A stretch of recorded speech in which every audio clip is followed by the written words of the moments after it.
Hey, this is Christian Roldan. And Jordan Morris from the Seattle Sounders Football Club. And you're listening to This is Nos Audietis. This episode of Nos Audietis is sponsored by Full Pull Wines, a Seattle-based wine retailer and proud sponsor of Nos Audietis since 2011. Full Pull was founded in 2009, is based in Seattle, and is owned and operated by longtime Sounders supporters. They offer the best boutique wines of the world to members of their mailing list, with special focus on their home, the Pacific Northwest. Here we go. Come on! Hey, O'Shan! Let's go! A sideline fry! The Seattle Sounders have done it! MLS Cup winners! Here comes Rangers through the middle to crown it for Seattle! And now they truly can start the celebrations. It's the Sounders MLS Cup. Nico Ladero leaves absolutely no doubt! The Sounders rule the region! Seattle Sounders is going to They've scored! They've scored! Finally! This feels fucking awesome. This is a tiny dog. Is that what you young people call twerking? That Porter says cheated. You want to win? This is the Seattle Sounders, bro.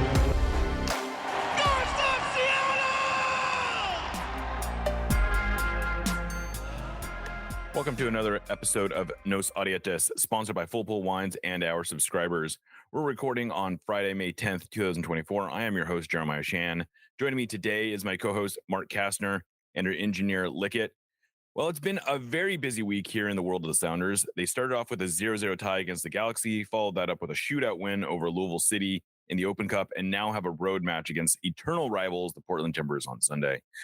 There's a lot to unpack here, some of which I've already gone over on various episodes of Soundbites this week. So we're going to give some broad overviews today while also answering a bunch of reader questions. With all that out of the way, Mark, did Wednesday's game do anything to change your mood or outlook on this team? Sure. Yeah, I think so. You know, my bar is like really low right now for where this team's at. And basically to clear that bar is to like have fun watching a Sounders game. And I think if you take the 120 minutes plus shootout in aggregate, I had more fun than I didn't have fun. There were definitely parts that made me frustrated for sure, like giving up a 2-goal lead, especially seeing the performances of some of the veterans that ended up playing in the game. But yeah, I think I had more fun than I didn't have fun by like a pretty considerable margin, which is a cool thing to say at the, with how this season's going. Yeah, so that leads kind of dovetails nicely into the next question that I had for you that's sort of related to this, and then we can kind of expand from here. But so it sounds like maybe I know the answer to this based on what you just said, but I'll ask it anyway. Do you think Andrew Thomas's performance in the shootout, like getting to see sort of him have this real moment, like like first real moment of the season that Sounders have had, that ended the way we wanted it to end, and did that justify sort of the frustration that we felt getting to that point, which was, having a 2-0 lead, blowing that 2-0 lead in rather ridiculous fashion, and then sort of slogging through everything that we had to get to that performance where it really, the enormity of it doesn't really resonate until he converts that kick at the end, and then all of a sudden it casts the whole shootout in a different light. Yeah, definitely. I think it's really hard to not kind of see that as like the coming of age tale of Andrew Thomas, because like he signed his contract extension a day before, a couple days. Yeah, they announced it the day before. Yeah, and then to have that kind of piggyback on top of like some pretty solid league performances in the absence of Stephen Fry this year, it is kind of like this is finally something that like us fans can like sink our teeth into in a season that's just been like very like, ugh, And like in particular, I think the coolest thing, the penalty saves and the goalkeeping antics are like one thing that's great, But for him he was not slotted to take that penalty. He called off. Yeah. I don't remember. Kitahara. Yeah, I don't. Yeah, he did this like shooing motion with his hand Yes, to take the He penalty. certainly did. And I didn't notice that at first until, the Sounders kind of put out their like videos of the whole thing. Yeah. I actually watched the shootout in bed on my phone. So, small screen, you don't get, I don't know that it was caught on camera, to be honest with you. Like, but because I think the video that the Sounders had, to me, looked like something they shot, and I haven't gone back and looked to see if it was caught on video or on the broadcast or not. Yeah, so it was just like cool, like It was. I think Tim Foss, Sounder, from Sounder at Heart, the Tim Foss tweeted like the only thing cooler would be if he went over to the beer garden and pounded a beer. Although I think it's like cooler that he just was like, no, this is what I do. And then he like in that same video, he runs to the center line and just like taunts the entire Louisville team. Yeah.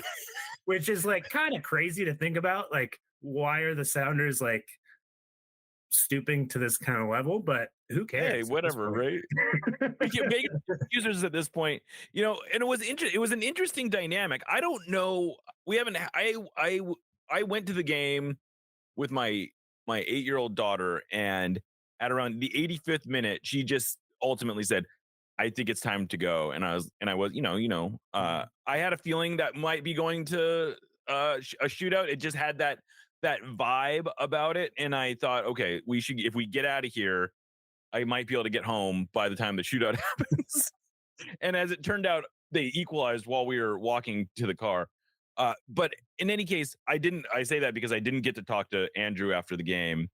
I'm hoping that maybe we'll get to talk to him more today, because there is more to tell. No one asked him about that shootout seemed to be like when the first penalty, which was by the guy who had scored the penalty in regulation, he hit it off the crossbar, and Andrew just jumps up as if like he made the play of the tournament. And I don't know if that was in response to something or if that was like just an attempt to fire up the guys. But then as it turned out, like every single time he made a save, it wasn't just I'm happy. It's like in your face type stuff. And I don't know if there was some actual trash talk going on. Like it was really a weird dynamic for two teams that don't seem to have a lot into there were some players from Louisville who had ties to the Sounders, but as far as I know, there's not like this deep animosity. I don't know why they would have. Time you ever played in like a real game? Yeah. So right. So I don't know if there was more to this or if this is just Andrew Thomas sort of like just finding something inside of him. Which athletes have done weirder stuff, but he was spectacular. He was absolutely spectacular, and the way it's funny because if you watch the broadcast video, it almost looks like the opposing goalkeeper, who was who I think is from Bellevue and played for S2. The guy like slept in his car for a week or something that the broadcast was talking about. Is that what they said? I don't. I guess he like went to like try out. There was just I wouldn't be totally shocked. He definitely had. I was sitting near some of his friends in the stands, but in any case, it looked like he guessed right. There was no guessing. Like that ball was hit so hard that he had no chance to react to it at all. Yeah. I think it was a very hard broadcast to listen to. I don't want to throw any professionals under the bus or anything, but it wasn't like the greatest listening event I've ever experienced as a Sounders fan. But there was like a lot of trash talking throughout the shootout to at one point where I think the last Louisville player to score, which would have been the seventh taker, right? Yeah, right. Yeah. That had to be right. The referee had to like the assistant referee, the one that like watches to make sure the goal he had to step between Andrew Thomas and the guy to like tell him to like go back to the center circle or go back to the team or whatever. Yeah, and I'm like very curious about what was going on there because it's just the round of 32 in the Open Cup between two teams that Yeah, have never played before. right. It's like, and I think what if I were to like guess, I think Andrew Thomas might just be insane, which Could be. you really you either want your goalkeeper to look like he doesn't care or about like be like that. playing professional soccer, or you want him to be an absolute lunatic. Yeah. And Andrew Thomas seems like he's going to be the former. Whereas, like, I think in points in Stephen Fry's career, he's a very passionate individual, but sometimes he just looks mad that he has to make a save. Yeah, cerebral. He's exactly right. Yeah. Yes, yeah. He's definitely much more of the Casey Keller school, which is like, how dare you make me dive to make this save? I don't want to make a. I shouldn't have to make any saves if you guys are doing your freaking jobs. Whereas like Andrew Thomas might do like some insane thing at some point, and maybe we'll regret the whole thing. But who knows?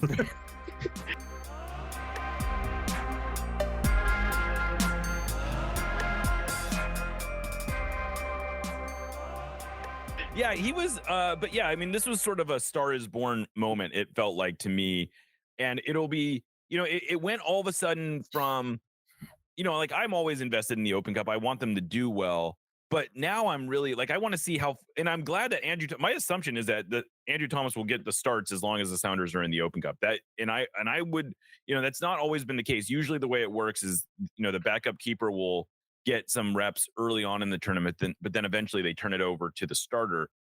I don't think that's going to happen here. My suspicion is that as long as the Sounders are alive in this thing, it's Andrew Thomas's show, and that's how it, frankly, that's how I want it to be at this point. I mean, that's what is maybe the most interesting thing about this tournament now is just seeing what Andrew Thomas can do. And the Sounders are going to play Phoenix Rising next. They are traditionally a pretty good USL Championship team. They are not great this year, and they're going to be missing one of their top defenders because he got red carded. They had a kind of a wild game against North Carolina Courage, but all of a sudden I'm a little more invested in Open Cup than I think I would have been otherwise. And it feels, setting aside all the like crap with the Open Cup that's been happening between MLS and, we don't have to get into that. Right. But this year it feels so much more obtainable because it's like, oh, they're in the round of 16. And there's only 6 MLS teams left.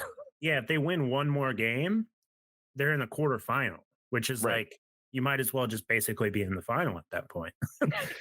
Just I mean, win some games. We'll go all the way. Yeah. And I do think like it's such an interesting contrast with previous years in general because like last year like wasn't it never became like great, and I think by the time the Sounders were playing in the Open Cup, their form had kind of dropped off from their early season like awesomeness. Yes, that's true. And then like the year before, they who cares about the Open Cup right after you win CCL? Yeah, it was like the day. It was like within days of them winning Champions League that they played Open Cup, right? Yeah. So I think I think it was 1 week later because they played the Open Cup and then they had to travel to Dallas and everybody was hungover. Right. and then I think the following Wednesday or Tuesday or whatever. Yeah, you're right. It was like San Jose, and that went to a shootout, which never felt like they were going to win. So this kind of feels like there might be something like live for once, whereas I think for a while, regardless of what happens with league form, it's going to feel like a slog, even if they start stringing together some wins. But this like feels like a real live thing that they could kind of take advantage of. A slog in a cup tournament you can live with because it's all about advancing, right? There's no style points in a cup tournament, whereas there is like there to a degree there are like there's style points in a regular in the season, in part because it's all about building up your narrative for the next game. And weirdly, I came out of the Galaxy game not necessarily optimistic about the Sounders' chances, because I don't know how that game could fill you with optimism, but there was a weird detail there that struck me is that they really feel like a cup team, like a team that if they can get into a cup competition, that they seem set up because they're not going to do a lot of things to undermine their, like, I do believe in their ability to like play relatively mistake free. And, granted, the game against Louisville had some mistakes, but it just feels like a team that can grind out results, I guess is what I'm trying to say. They're not a team that's going to light up anyone, like we've seen that this year. They're not going to score unless they're opportunistic in that, all 3 goals, I think to some degree were opportunistic against the Union. The 5 goals against Montreal were all sort of, against a team that I think once they got the second goal was pretty much dead. And so I guess to some degree they're capable of scoring some goals, but most games are going to be grinds. Most games are going to feel like they're just out there in the trenches, and that might not lead to a big point total, but I could see it maybe working in cup competitions. Yeah, until it doesn't. Exactly. Hopefully, which is the nature of cup competitions, yeah. right? Yeah, it's like you're perfectly suited for a cup competition until you go out, and then all of a sudden you're not. But looking ahead to Portland, and then we'll come back and do a segment with questions. But how big is this game? I mean, it feels like we've been here before. We've said this so many times where, the season sort of hangs in the balance for one or both of these teams. But this one feels like it could be big. If the Sounders go out and lay an egg against the Timbers, I don't know what reason is there for hope. Yeah. Not to be too dramatic. But at the same time, if they, the Timbers are down bad right now. The Timbers are maybe in worse shape than the Sounders in a lot of ways. They haven't won since early March. Yeah, they started strong, but they're winless in 8. I don't know if people quite grasp that. They've given up 19 goals during this 8-game winless run. They are in trouble. Phil Neville is talking about how he's gonna, bench everybody and like kind of losing his mind a little bit during post-game press conferences, which I don't know, maybe Sounders fans would like Schmetzer to do a little bit more of, but I don't know. What's your outlook going into this one? I think Phil Neville is a really bad coach. And I think the Timbers are a really flawed team, maybe even more so than the Sounders are flawed at this point. And so there's obviously the voodoo the Timbers have held over the Sounders recently, but I think a lot of that, I honestly think a lot of that was Gio Savarese, and he's not the head coach anymore. And then just kind of looking at their squad, they've just had a bunch of turnover. And so a lot of those guys that are maybe responsible for owning the Sounders in recent years are just not there. Diego Char is going to be suspended, right? No, I think he'll be back for this game. Oh, okay. Yeah. Which that's a bummer. Yeah, and then it would have been great win to miss him. Dairon Asprilla is still on the team, which is a real bummer. Unless I guarantee he's going to start. I don't know if he's done anything this year, but he's going to. I guarantee that's the easiest start that Phil Neville has on his sheet. That fills me with fear and trepidation for sure. Yeah. But yeah, and then just I still get the sense that their fans just hate the fact that Merritt Paulson still owns the team somehow, in a weird it feels like kind of one of those things where it was oh yeah, somebody's going to take care of that, and then we're at this point where he's in this most important position on the competition committee making rules for the league still, and it's hang on a second, did nobody take care? I thought that was your job, that type of thing. We didn't mean to give him more responsibility. What's happening here? It's just weird. So beating them would feel very good. I don't think it saves the season or anything, because there's a lot more work that has to be done.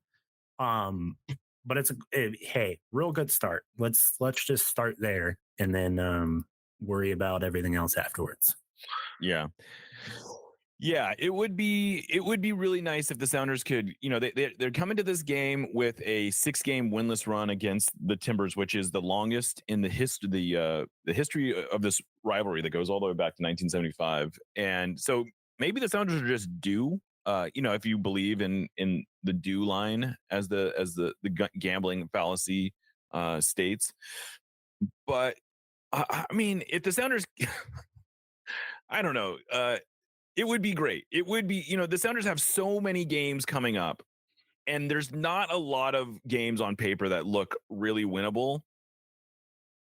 Like, this is one of the ones that they got to figure out how to get points from, right? Like, if this season's going to be salvaged, this is where it probably starts. And then, like, winning this game, depending on how some other results go, they are in a playoff position, which feels like crazy. It's crazy, yeah. Which speaks to like both how close they are to being able to salvage the season, and yet how far away from respectability. Like, if they lose, it's going to be, it's going to be really hard to like see the end there, see how this comes good. I don't necessarily think that Brian Spencer's job is on the line literally this week. I have not gotten really any indication of that being the case. But it starts getting pretty hot, right? Like, it starts to become pretty tenuous. There's like a situation where if the Sounders lose this game, it starts like a sort of like cascading effect that this might end up being Brian's last Cascadia Cup match. Right. Sure. I didn't mean to do the like rhyming thing there. That was on accident. Oh, I didn't even catch it. Which that's really moody, and I don't think anybody really wants to think about that. So just win the game. Yeah, just win the goddamn game, guys. It's not that hard. Just score more goals than the other team. It's an easy game when you think about it, and the Sounders can make it a lot easier for themselves if they just won a few more times.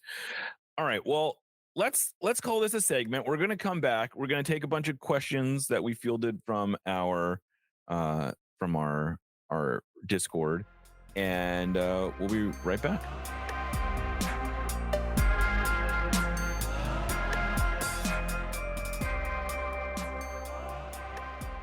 Welcome back to Nos Audietes.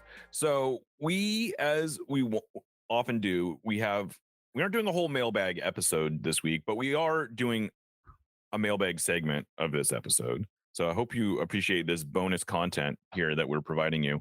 But just as a reminder, if you like this segment and you want to participate, you got to get onto our Discord to ask questions. To get on our Discord, you have to become a member at the $75 a year level, which I think is what we call the supporter level. You will also find that if you are frustrated by the game thread experience on the website, where it slows down and stuff, we have limited ability to address that without spending a whole lot of money. But it works great on Discord, and we have game threads that go into the thousands of comments, and it's a lot of fun. So if that's something you're interested in, I urge you to become a supporter on Sounder at Heart and help fund this entire endeavor that we're doing here. But with all that spiel out of the way, Mark, Bikes and Coffee wants to know, what do we think the status of the team's haircuts? I put a lot of thought into this question, and I think it's really good that basically nobody on the team is bald. I think that's really important. We don't really have a bald player, which is good. Like you don't want that really at all. But okay. Beyond that, I did not expect the bald shade to come into the show today, but all right. No offense to the bald, but hey, look, you want your soccer players to have hair. Okay. For the most part. Yeah. Unless you're in like this, like, like a Vincent Company situation where like the head then becomes like the story, then okay, sure. That's like a different thing. But beyond that, like the hair is fine. It's fine. It's not a world beater situation. There's like really no world class haircuts on the team. I would say Pedro might have world class hair. Yeah, but he's got to play. Yeah. Okay. Fair. Fair. I think Andrew Thomas. Come on, Andrew Thomas has got some pretty. Yeah, I might bob here a little bit where a lot of people are weaving with Andrew Yeah. Thomas. Sure. I can't quite put my finger on it, but the like mustache is not doing it with me Okay, fair. for Andrew Thomas for some reason. I don't know if it's like the hair plus the mustache plus the accent. This Plus is a the like, accent, yeah. yeah, this is like a like I have to do some internal soul searching on this like whole Andrew Thomas thing. But Wait, can I just want to interject something. Because Yeah. I'm curious. There's something about him that does not like so I don't know if people know his background, but he is born to an American and a Russian parent. He was born in Moscow, but he was raised his entire childhood in London, and that's why he has a British accent. I don't know if he actually is a English citizen or not, but his accent is legitimately born and bred. Like it's a legitimate London accent, at least as far as I understand these things. But would his whole vibe, would that work in England? Like as a like I don't feel like I see a lot of goalkeepers that like capture that vibe that he's putting off. definitely not. I think Okay. for the better. You don't want to capitulate to what the British want. I don't think. Right. Fair enough. I'm just like making all sorts of enemies right now. Yeah, I I went like after the this. bald. I went after the entire island of the British. I almost called Yeah, it the whole British Isles. Overall, I think like the hair is fine. I think you've got some like standouts. Like Paul Rothrock's whole thing is like chef's kiss, Working. 10 out of 10, no notes. And then I don't think I can really like speak to like what the younger crowd is doing because I'm not, Gen Z, I'm not Gen Alpha. So like I can't really speak to like, does Josh Atensio's like, is that what the kids are doing these days? Like, Well, I kind of like I'll Cody just say Baker's that like throwback thing. yeah, I think this came from a discussion that I started, which was I was very critical of the haircuts that Cody Baker and Sota Kitahara are rocking, which are these kind of alfalfa-esque middle parts. And I said that was I thought it was an embarrassing look, but I got a lot of pushback saying, you don't know what the kids are wearing these days. That's a look now that the kids do. The center part is back in. I had no idea. Yeah, I recently went to like a little bit more of a center part after having the like Don Draper haircut for like a decade. Yeah. From The businessman haircut. Yeah. So, and then I really, really like John Bell's like thing going on. He's got like a throwback, like early 2000s, late 90s, like NFL cornerback type thing, which I think really fits with his like vibe of like, sure, he plays center back, CB, cornerback. Okay. It all works. And then Georgie's headband was like really doing it for me on Wednesday night. Right. Just like the headband with like a really pacey winger type player, I think really works. And then, yeah, I think, and then just like João Paulo's beard needs to be bigger. I think he kind of like trimmed it up, and I wish. Oh, you want him to go more like Aristotle-y. Yeah, I think that needs to be a little bit thicker. Obviously, I've got a really big beard, so I am partial to that. And then Alex Roldan just needs to bring back the blonde hair. I think that was a good look. Yeah, he bailed on that, unfortunately. I understand that. I bleached my hair last summer and my scalp burned for like 6 months.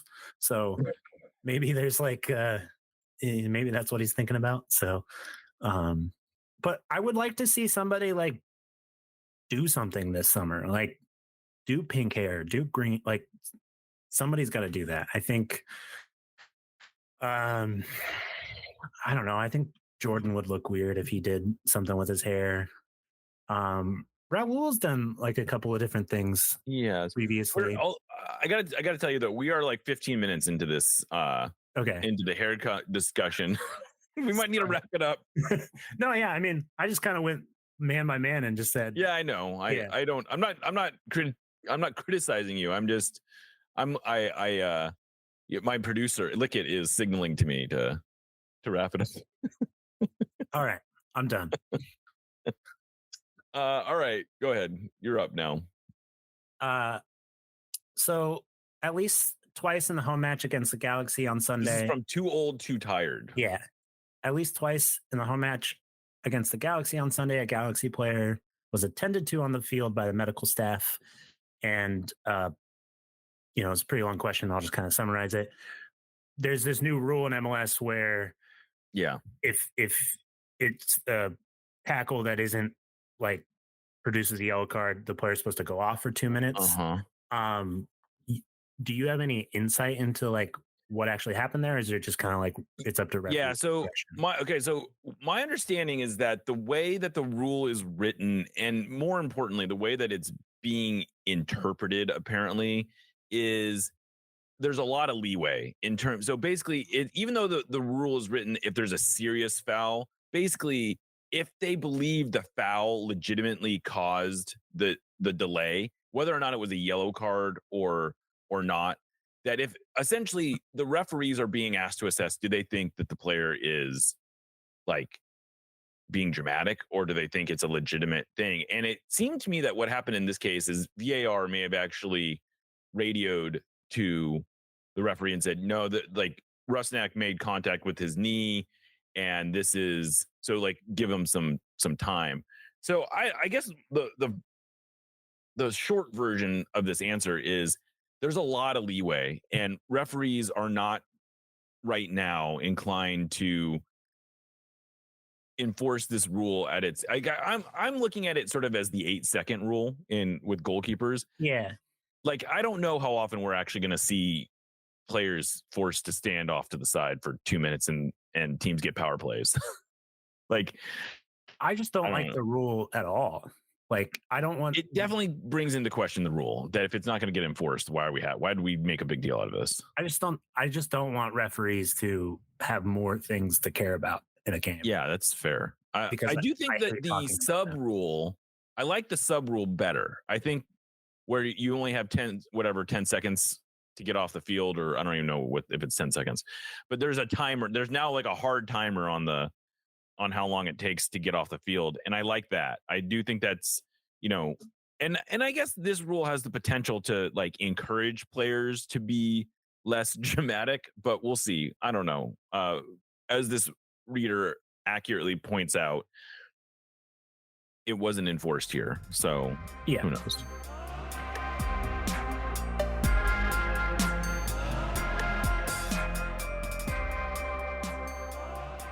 All right, this is from Mindy. She says, did you have Obed scoring a goal on your bingo card? I'm thrilled for the kid and thrilled for the increased competition between him and Josh that seems to be ramping up. Who is your preferred pairing now with João Paulo? And what do you think coach is leaning toward? I don't know who I prefer at this point. I think Obed's playing better than Atencio, but I also think a lot of like the reasons why Atencio is perceivably having poor games is because he's being asked to do a lot of cleanup work that is just kind of papering over the cracks of like larger tactical issues I see with the team.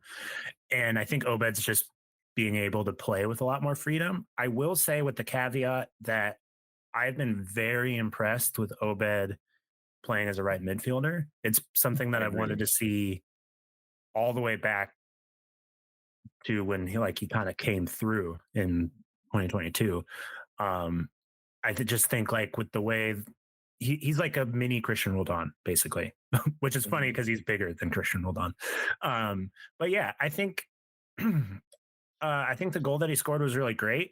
It doesn't necessarily surprise me. So I guess if I had a bingo card, it would probably be a square on there. Maybe it would be closer to the edge or in a corner or something. Yeah. But he has been the type of midfielder that kind of arrives into the play, and those types of midfielders tend to score goals. So I think that it's great. So I think for the foreseeable future, while the team is still playing poorly and is playing a lot of games, I should add, you'll probably see situations where both Josh and Obed start, with Obed starting on the wing and Josh either playing center back potentially or pairing. Yeah, there's a lot of different, like we could see a lot of permutations. As listeners of this podcast may or may not know, the Sounders are once again in a little bit of an injury crisis. Yamar is out for probably at least a couple games, if not more. Nathan is out. So John Bell has now suddenly been thrust into a starting role, which leaves the Sounders without really much cover at center back. Josh Atencio has been mentioned as a possibility there. We could see Stuart Hawkins called up from Defiance, or brought onto a full first team contract. We'll see how that works out, but it's going to be interesting. I think at this point I'm ready to say Obed needs to be on the field, and I'm not quite as worried about where he is on the field. I know there's been some speculation that maybe he could play even as a 10. Brian seemed to sort of push back against that. Like, he sounds like he would like to keep him at one or maybe two position. Like, he might move between right mid and sort of as a in a double pivot, but I think he's reluctant to sort of just hand the keys of the whole offense to him, which I he's 18. I can understand his reluctance there. Yeah, so, and if he can play on the wing, that means Christian can slot into the 10, which is, I think, probably the best we've looked all year. So it could be, yeah. D Height, I believe I pronounced that, D_height. Yeah. Asks, how bland is JMO this season? Toast with nothing on it, crackers with no dip, tamales with no salsa. What do you think? Well, I gotta say, I think that tamales with no salsa is an odd fit here, because I think a tamale without salsa on it, if a proper tamale, shouldn't need salsa. So, and it's like a handheld food originally. Right. Yeah, sure. No, you're right. That's a good point. But yeah, I mean, I think Jordan has gotten. It's fair to criticize him. This is a player who's playing in a primarily attacking position, who has 1 goal in 11 games. So that's just what it is. That's fair. Like, he deserves criticism for not scoring more goals. But I also think that he's getting maybe a little bit more criticism than is justified, in the sense that people are making out his performances to be, I think, individually worse than they are. Collectively, it's not enough. I think he's got a goal and an assist. That he needs to be producing more. But I think if you look at each game, he does more right than wrong in most games. And he gets a lot of criticism for not, for like recycling possession, but oftentimes it's because he's on a break by himself. I think he could attack the goal more, but that's not necessarily his game. I mean, he's more of a he's not a one-on-one player. That's not really his game at this point. I do think I still think that the Sounders are probably going to be at their best with him at the 9, at least until some additions can potentially be made. I think I've come around to the belief that probably a 9 is their biggest summer need. But I just, like, I'm still very frustrated with Raul's inability to be dangerous in the box. Like, he can conjure goals, which is a useful skill, but not a skill that I need on the field for 90 minutes. He's not stretching lines. He's not a particularly effective pressing player. He has the ball at his feet a lot, but he's not necessarily an incisive passer. And he loves shooting from distance, which, don't get me wrong, sometimes you need, but the percentage of time of his shots that are coming from outside the box, way too high. He has the average shot distance, like one of the highest average shot distances of any forward in the league. And that's not what I want my 9 doing. Yeah. I think it is almost impossible to talk about Jordan Morris, because it's like, he's such a polarizing figure in this team right now. But I am inclined to give him kind of the benefit of the doubt, because the plan this season was to have Pedro de la Vega play off the left. Yes. And him as the 9. We have not seen that this year at all. Right. He has not he's not started a single game as a 9 in a 4-2-3-1. Yeah. So they're like, okay, if your entire preseason plan hasn't happened yet, and we're over a quarter of the way into the season, or maybe even a third into the season, that sucks.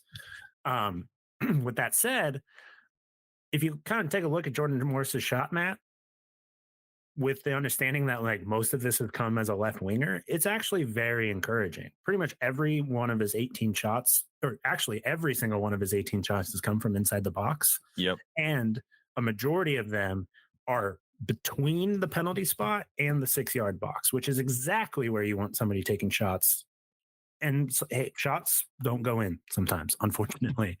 And for some reason, it seems like that is an annoying thing with Jordan Morris more often than not, which is a completely different conversation. And then actually, he is way more creative than I think people are giving him credit for. His 16 chances created this season, which is the top 80th percentile in MLS. So that's good. That's that's good. That's what Right. you That's what you want from a player playing out of position. Is if he's not producing goals, he is creating chances. But yeah, there is this kind of overarching issue of like the Sounders are not scoring enough goals. He is on the field, and he's going to get criticism for that. Which Yeah, and I want to be clear. I think he needs to produce more than he is. I just think like there's a lot of criticism of him, which is like he is the problem, and I think he is more his lack of production is more a symptom than the disease, or not. yeah, It's and right. Yes, and then there's also this like, what do you do? What can you actually do? Because it's not like you can just like go sign Mohamed Salah to like play instead of Jordan Morris. It's like right. the options are very limited. It's like, do we want Albert Rusnak out on the wing? Probably not. Do we want Leo Chu to play instead of Jordan Morris? No, not at all. Or at least I don't. And it's just kind of like I think Christian Roldan is also one of these players that gets asked to do a lot of different things all at once. And then when the production doesn't come, he gets criticism. It's like, well, I think the conversation needs to be like, are we asking Jordan Morris to do the right things? And it's probably the answer to that is no, we're not, because of the situation the team is in. And it's just kind of like, well, okay. But yeah, I do think like if he's on 1 goal this season, if he were on like 3 goals or maybe even 4 goals, that would be way better. Yeah, absolutely. Right. Yeah, exactly. Exactly. Yeah. All right. This is from Monroe Bailey. She says, what is going on with Christian I don't know if this is a girl. What's going on with Christian Roldan this year? Last year, he was not, he was, if not our best player, then at least our most irreplaceable. And his absences seem to correlate with our attack going from merely mediocre to outright bad. That impact has not been felt this year, though. I think it's fair to say we aren't even seeing much of the dynamic Roldan combination play down the right these days. I think we all would have hoped that more time removed from the concussions would help him even more. But are there any lingering issues still affecting him? I think that this is a very interesting question, because I think the issue isn't even necessarily the player. I think it's just the tactical setup on the right side as a whole. The Sounders are, last time I checked, like still building up a majority, like above 50% on the left side of the field. And basically what the right side of the field is being asked to do is to basically just hold shape. And that's probably not the best way to use Christian Roldan or even Alex Roldan. And then, yeah, I do think he's kind of suffered a little bit in a dip of form, but like maybe 10 to 15%, very similar to the Jordan Morris conversation we literally just had. Could he be playing a little bit better? Yes, absolutely. But I think what he's getting asked to do is this like kind of like he's just in no man's land all of the time. And that really sucks, because what you want from Christian Roldan is like a very like dynamic arriver in the box. And the way that the Sounders attack is working in the final third is just so slow. It is so slow. And what ends up happening is just crossing the ball. And Christian Roldan's like 5'8". So he like, the crosses are just like missing him because he's short, and that's not what you want to do with a short team. So, and then I also just think like Alex Roldan's also playing worse. So that dynamism, that for sure, the dynamism on the right has not been that, that a lot of what their tactical setup seems to be predicated on there being this dynamism, this sort of like innate dynamism between those two players. And we really we've not seen it. Yeah. And I don't know. I think Christian also is is another player whose numbers look worse because there just hasn't been final product. Like he's been okay, I think, at creating chances, but no, the dynamism isn't there. He's not getting enough shot. He's not really getting into the attack himself. Like he's not generating enough offense through his own action. I think is also part of the problem. You know, he's in the 10th percentile for shots right now for attacking midfielders. That's obviously very bad. He's not shooting. He's only, I mean, he's just not. That is a problem. It means that he's probably not getting into dangerous parts of the field enough. And I don't have a good answer for that. It's going to be interesting to see how this plays out, though, because with Pedro de la Vega coming back, with Obed Vargas sort of emerging as maybe a player in the attacking band, you wonder what that does for Christian Roldan. And I think it makes sense, Frank. Like that the way the Sounders use their right back, to me, makes a lot of sense for Christian there. And it's going to be interesting if it ends up being a competition between Christian and Alex, because I don't think Alex has exactly, won that job with much that he's done this year. I did not think he looked very good against Louisville. He had the penalty, which to me was sort of a absent-minded penalty. He seemed to be calling for the handball. I mean, the irony to be sort of like waving your arm in the air, calling for the handball, and then for the ball to hit your arm while you're doing that, or at least hit near your arm and your hand being up, give the appearance that it may have struck your arm.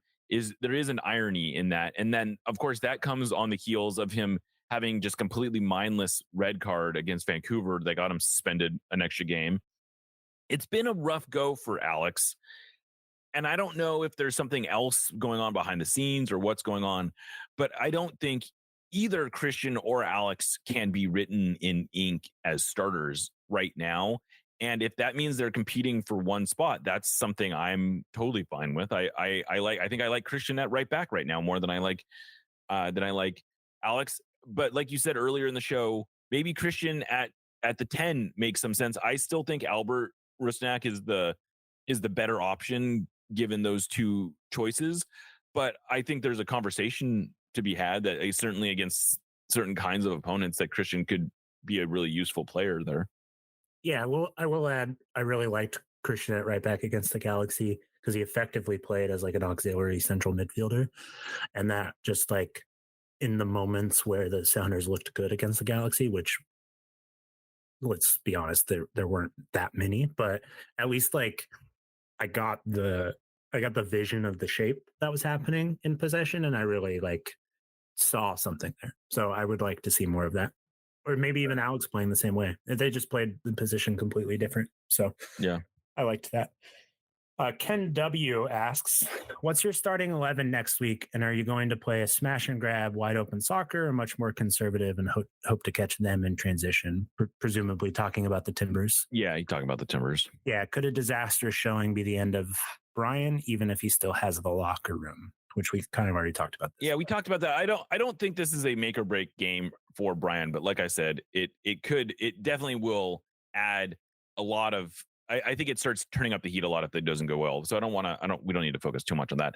My starting 11. Well, there's a lot of unknowns right now. The big one is whether or not Josh Atencio got hurt against Louisville. It was unclear in real time whether he was cramping or if he was injured. But he did not finish that game. But aside, let's assume for the sake of this podcast that he's healthy, because that's what I would prefer. So I think my starting lineup in this game is probably Christian Roldan or Stefan Frey at goalkeepers, Christian Roldan at right back, Jackson Reagan at right center back, John Bell at left center back, and then I guess Nuhu is my left back, although I am getting to the point where I don't think he's the written in ink starter. I think Cody Baker needs to be in that conversation. I don't know that Cody Baker has quite done enough to justify a automatic start against the Timbers in a game where on Wednesday night wasn't enough for you. I did like that. I did definitely like that. I have to admit, I did like that. But yeah, like there's been moments where I think we can see some of the concerns about Cody Baker right now, but I think I'm inclined to go with the more conservative choice against Portland. So who's who I'm going with. João Paulo and Josh Atencio in central midfield, Obed Vargas at right mid, Albert Rusnak at center mid. And then I guess for another game, I want Jordan Morris on the left and Raul Ruidiaz as the 9. And I realize this is not the most adventurous lineup. It's probably a conservative choice. My Ruidiaz thinking is probably the same as Brian Schmetzer's, which is, man, he sure does score a lot of goals against the Timbers, doesn't he? Why don't we just see if that works here again? But I'm at the point now where as soon as the Sounders have a chance to put De La Vega into the lineup, I think I would rather see him and put Ruidiaz to the bench. Although I don't know, there's a conversation to be had. Maybe this is a good game for Leo Chu to start at left mid. He didn't play a ton against Louisville. He didn't do a ton against Louisville, though. Yeah, he was bad. I would say he was one of the more. He only played in overtime, but he was one of the more disappointing performances, I thought. Like for a player who was coming in with fresh legs and, better pedigree, you would have thought he'd been able to do a little more against them than he did. But what do you, any changes you'd make to that? I would say, so the Sounders play at altitude on Wednesday against RSL, and then they play again the following weekend against Vancouver. Yeah. I think that this game is the one that you have to win. If if you only win one game this week, it's got to be the one against the Timbers. I agree. And I think that, I know Schmetzer hasn't really sent a lot of messages to a starting lineup, but I think I would rather, so for the left back conversation, I would rather Nuhu play against the team in 11th place than the team in first place than the team that's next to the Sounders in 11th place, because the Salt Lake's attack is just way better than the Timbers. Yeah, that's a fair point. But then it's okay, Cody Baker, he played 120 minutes on Wednesday night, right? So maybe he's probably. But you just got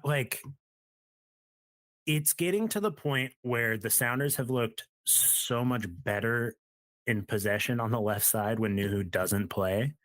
And that is partly a Nuhu conversation, but it's also partly a Cody Baker conversation. And then it's just kind of partly what do different players do in different situations, that I think you just got to you got to do something there against Portland, because that's the game you have to win.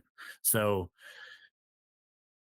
I guess I'm kind of talking myself into a corner that Nuhu not playing on Sunday is the reason why the Sounders are going to win, but I don't necessarily think that. But I just Spencer's been talking about this looming sending messages to the starting 11 players. Right. And I think the Portland game, it's Portland. So, you don't start against Portland. That means I think XYZ of you. You got to do better.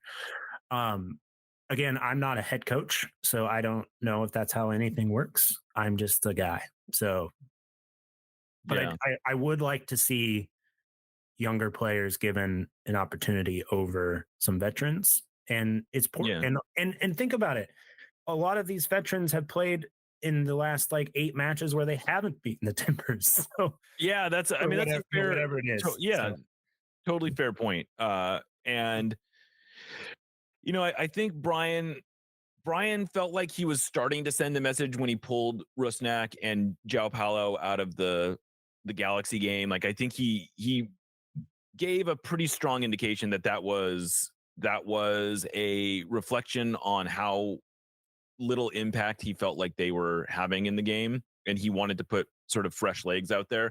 I wonder how many options they really. I mean, I felt like he sort of painted himself into a little bit of a corner with the way that he used the lineup against in Louisville, because so many guys ended up having to play so many minutes that there's only so much rotation. There's only so many kind of young guys you can then elevate into the starting lineup for this game, because you're asking some quick recoveries. But all right, well, I guess we should move this along. We need to trim this down a little bit. We've been going on. Rapid fire ones, yeah. Yeah.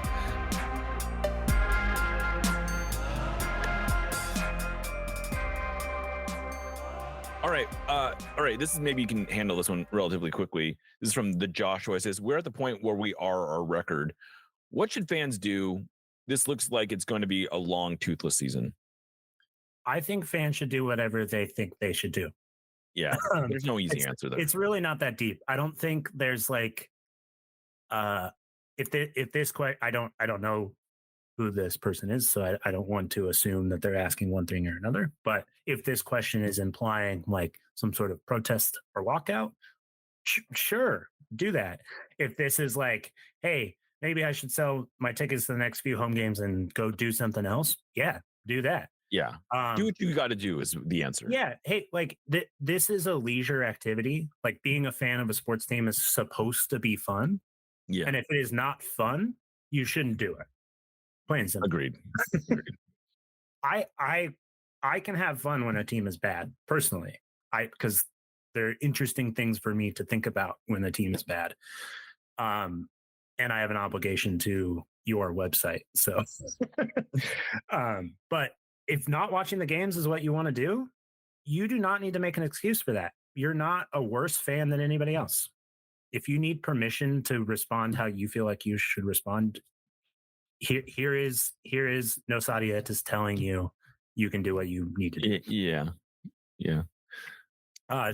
Did you want to answer that at all or no? No, I agree with you. Twinberly 23 asks, who's more at fault, players or coaches? Early in the season, Brian felt more at fault from my viewing, while as the season has progressed, they think the players' performances have been more at fault. What do you think?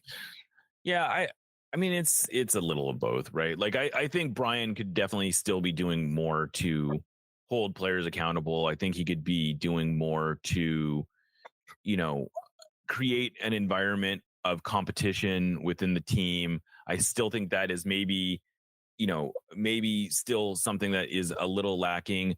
But I do think that the vague tactical setup, if we are to take Brian at his word, which is, we want them playing progressive passes. We want them counterattacking more. We want them to be playing faster. We are coaching this every weekend. And I see that in training. I see that those drills. I see all that kind of stuff. I can't really explain why that stuff is not necessarily manifesting itself in games. We saw it against the Union. I don't necessarily think the Union was a unique tactical approach for them. I think that it just manifested itself more. It manifested itself in a more, positive way. I still think there's like a player performance issue here, but it is Brian's job to get. So it's Brian's job to get better performances out of the players. I don't think this is an untalented team. I don't think this is a bad roster. I look at this roster and I see a lot of useful pieces that just aren't quite fitting together yet. And I think so. I guess if that means I guess there's a third element in this, and that is it a front office issue? And sure, there is an element of that too. If I don't necessarily, like, they could have done more to improve this roster than they did. But I still think this is a team. I think most pundits looked at this roster and saw a roster that was going to probably win the West. And I don't think like literally every pundit was snowed over by that. Even the people that thought the Sounders got gifted the CCL title thought that they were good enough to win the West. But yeah, I don't know. It's like, if the players aren't performing, I think that's a coaching problem just in general. Right. Yeah. Unless there's like really stupid things that happen, like Alex Rodon's red card, but that's only happening like once or twice. So this one's from Chico Flores, and it's a little bit dovetailing with his last question. Taylor Twellman on the broadcast talked a lot about, or not a lot, but several times, he mentioned that he felt like the Sounders were complacent. And by that, I think he meant that in numerous ways, both in the way the roster was constructed, but also in the competition within the team. And Chico is essentially just asking what our take is on that. Is that a fair critique of this team? Sure. Yeah, they're not performing. So Yeah. I think that when a team doesn't perform, that invites criticism. And Taylor Twellman is, regardless of what Sounders fans think of him, like him, hate him, whatever, there is not a person who is more connected in MLS. So he has a very informed opinion based on the people he talks to. Yeah. And, but it is just an opinion. It's not necessarily like right or wrong. Right. Because you could say the same thing if the Sounders had 10 more points. Right. Like the Sounders have not done it enough to like raise them up to this MLS 3.0 standard. Even with the same exact roster, they could have 10 more points and you could have the same conversations. But yeah, I don't know. I don't. Yes, I think he's right personally. Yeah. I'll just add this, that I think pressure like that is good. Yeah. It's good. Like the Sounders should be hearing this. Like they should not be hearing national pundits singing the praises of them every week while they are struggling to get results. And I hope that we don't, like, I would like to think we are applying that same pressure. We're trying to come at it. We talk about it every day. So there needs to be some regulator. Like we can't just go burn it all down every day. That gets really tiresome really fast. And I don't know, some people seem to want us to do that. But I think there is a lot of valid criticism of this team. I think that complacency is a fair thing to accuse them of. And I definitely think it's good to be hearing it on an Apple broadcast. And maybe that spurs some more action, because action is good. I absolutely believe that. More people should know that the Sounders are bad, personally. That's just my opinion. Yeah, that's fair. No, honestly, I'm not being like glib. I talk to fans of other teams and they're like, "Oh, I had no idea that they didn't have that many points." And it's like, yeah, they suck right now. Right, yeah. More people should know about that. Bard asks, why don't we commit to counterattacking soccer? This roster feels primed to be an elite counterattacking roster, but it's hampered by a bunch of other things in the sentence. Yeah, I don't know. I don't know that I don't know that this team is actually set up to be like a pure bunker and counter. I mean, it's set up to be a possession based team. So I guess if I think what people are saying is, why aren't they getting on counters more? It's not so much that they want them to be a purely a counterattacking. Like if the premise is they should be a purely a counterattacking team, I don't agree with that premise. They are not set up to be a absorb, spring guys on a break type of team.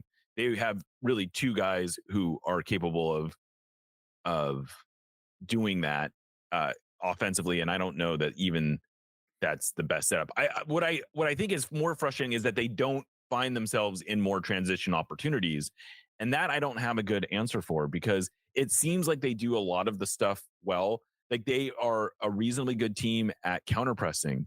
They create a fair number of turnovers in the opposition end, and yet they don't turn those turnovers into shots at a very good clip. In fact, if you look at the number of turnovers they create in the opposition's defensive third, their offensive third, they turn those into shots at a lower rate than I think almost any other team in the league. I don't have a good answer for that, and I don't think that's a coaching issue. I have to assume that's an execution issue, because the turnovers are being created through are presumably the whole point of creating those turnovers is to turn them into shots. Right? Like there's no point in counterpressing if you're not trying to, like, if the whole point of the exercise is to get closer to goal. And so I don't know. I don't have a good answer for that. It's very frustrating. Yeah, and I think, like, if I may be presumptuous about this question, there are a handful of moments this season where it seems like the Sounders have been able to counter quicker, and then they've just turned around and passed the ball backwards. And that seems instructional for various reasons. I don't know why. I could dig into that. And then my last point about this question is it takes two to tango. Like the other team has to has to be susceptible to counterattacks, and the best way to beat the Sounders right now is to not allow that to happen. Just let the Sounders kind of have the ball, and I think that's what they're doing. That's what opponents are doing. So, yeah. All right. So we're going to end on this note, and it's kind of at the heart of a lot of discussion on Discord lately. This has probably elicited the most discussion on this subject, has probably elicited the most discussion. It's from G on E, and they said, should Raul be on this team in the summer? Doyle mentioned the Sounders needing to make a big decision regarding Raul's future and the team, and I'm curious where you think the Sounders are at. I think that the Sounders should just try to make their team better this summer. And that might sound like a cop out. It kind of is. I think I differ with a lot of people on this opinion or on this subject. I don't think the Sounders need like a marquee signing this summer. The marquee signing was Pedro de la Vega. He just hasn't played yet. Yeah. I think the Sounders just need to make their team better this summer.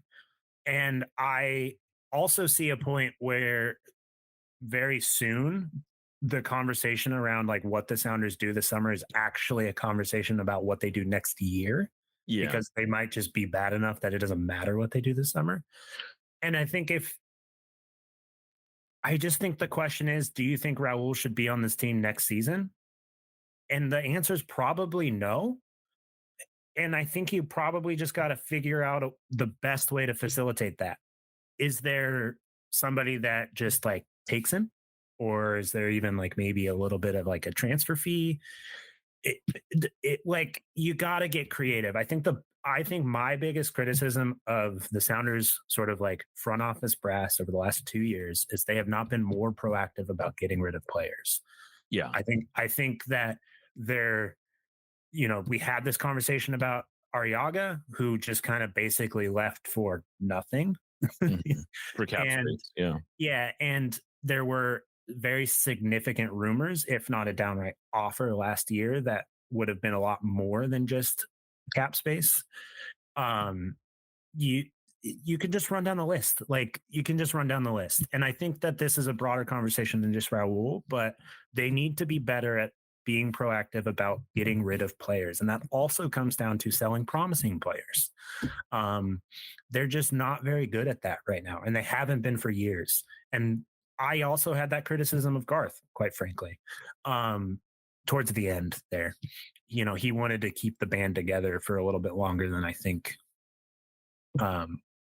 should have. But regardless, none of that really matters. I just think like probably Raul's got to go this summer if you're going to do anything with this roster. Yeah, my impression has sort of been there's a threshold that he probably needs to hit. Like, it's great that he has 6 goals. He's exceeded his goal total from last year. I don't think I'm breaking any news by observing that those 6 goals do not feel like 6 goals should. He has 4 penalties. He has 2 shots from absolute golazo kind of situations that are not really repeated. Like, he's not going to score another goal from midfield, and he's probably not going to score another fadeaway left-footed volley from the edge of the penalty area. And whether or not those are like, he might score more crazy goals, but those 2 goals are not themselves repeatable. And we don't know how many more penalties he's going to get a chance to take. So point is, his goal total is, if not inflated, it's unsustainable. He's not going to keep scoring at this clip the same way that he's been scoring. And so either he needs to score some more sort of like he needs to start scoring goals in a repeatable way. And by that, I mean scoring goals from inside the box. He essentially is he's not getting into the, if you look at his shot map, he essentially does not get shots from inside the 6-yard box, which is a hard place to get shots from. But historically, when he was at his best, that was where he actually created a lot of goals. And it's I think pretty indicative of the way that his game has changed, is that that's no longer a part of his game. He's not making that near post run on low crosses. He's not mixing it up in the box the way that he used to. He used to be really like a goal scorer where he just got goals in a variety of ways. And that's part of what made him so good. He's no longer that player. And so unless he starts showing that he can get those kinds of goals, I am of the mind that it makes sense to try to buy him out. Maybe that's the last resort. I don't, unless you're ready to replace him with a designated player, there's no reason to buy him out. But I'm with you though. The Sounders have been way too passive when it comes to changing their roster. They've relied on this idea that we don't have the cap space to make the moves we want to make. That feels like, yeah, you don't, but that's also because you're not creating cap space to do it with. Yeah. And the way you do that is you move players. And so, yeah, one or the other, I think the Sounders need to figure out a way to make some moves this summer. They have some cap space. They should, as it is, my understanding is they could probably bring in sort of like a low TAM player and a U22 if they so desired. I would hope that that's what they do. I don't necessarily expect them to sign a DP this summer, but I wouldn't be against it if if they know the player they want in the winter. Why not try to get them this summer, right? So I don't know. It'll be interesting. Yeah, I agree. It'll be interesting. But all right, well, that's a good place to call this. Mark, thank you so much for hanging out with me and putting together this podcast. Of course, want to thank our sponsor, Full Pool Wines. I am Jeremiah Oshan, signing off for Nos Adietes. This is this is Nos Adietes, and remember, you'll never let yacht alone. Oof.